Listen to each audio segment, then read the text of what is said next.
LinkedIn messaging is a powerful way of increasing engagement and getting better engagement. And there's a couple of things that people forget about.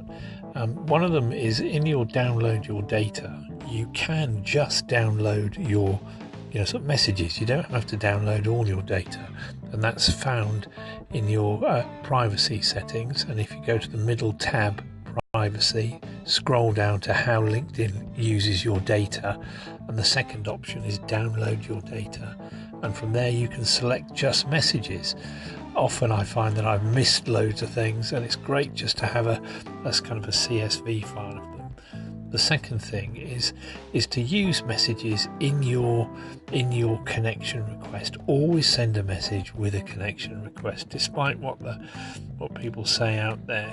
Include a message. It makes life so much easier. Hope that helps in these 60-second LinkedIn seminars.